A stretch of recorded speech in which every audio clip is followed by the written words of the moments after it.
എടോ അവിടെ എന്തോ അനക്കം, ചാടിപ്പിടി. മുയലുണ്ടായിരുന്നോ? കളഞ്ഞു. തന്നോട് പറഞ്ഞതല്ല ചാടി പിടിക്കാൻ. അത് അതിനകത്ത് വല്ല പാമ്പ് കൊണ്ടുവന്ന് നോക്കിയതാ. മണ്ണാൻ കട്ട. എടോ, ഒറ്റ ചാട്ടത്തിന് പിടിച്ചില്ലെങ്കിൽ ഈ വക പണിക്കൊന്നും പോയിട്ട് കാര്യമില്ല. ഒരു കാര്യം ചെയ്യ, താൻ ആ കുറ്റിക്കാട്ടിലേക്ക് ചുമ്മാ ഓടിച്ചെന്ന് ഒന്ന് ചാട, കാണട്ടെ, ഒരു പ്രാക്ടീസ് ആവട്ടെ. ഇത് മുള്ളുണ്ടാകാൻ ചാൻസ് ഉണ്ട്, അത് പേടിച്ചിട്ടാ. തന്റെ പേടി മാറ്റാൻ ഈ പ്രാക്ടീസ് ഒന്നും പോരാ.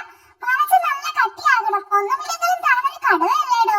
അതെ, ഒന്നുമില്ലെങ്കിലും കടുവയാ. പ്രാക്ടീസിന് വേണ്ടി മാത്രം ഒരു ഡമ്മി കുറ്റിക്കാടുണ്ടാക്കണം. ഗുഹയുടെ അടുത്ത് മതി.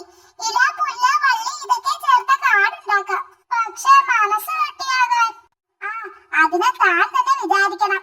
കട്ടിയാകണം കട്ടിയാകണം എന്ന് ഉരുവിട്ട മനസ്സിൽ ഉറപ്പിക്കണം. കട്ടിയാകണം കട്ടിയാകണം. കുറ്റിക്കാടുണ്ടാക്കാൻ സഹായത്തിന് ആരെങ്കിലും വിളിച്ചോ. കട്ടിയാകണം കട്ടിയാകണം. കുറ്റിക്കാട് ഇതാ അവിടെ റെഡിയാക്കിക്കോ. കട്ടിയാകണം കട്ടിയാകണം. കുറ്റിക്കാട് പണി തീരുമ്പോൾ താൻ തന്നെ ചാടി ഉദ്ഘാടനം ചെയ്യണം.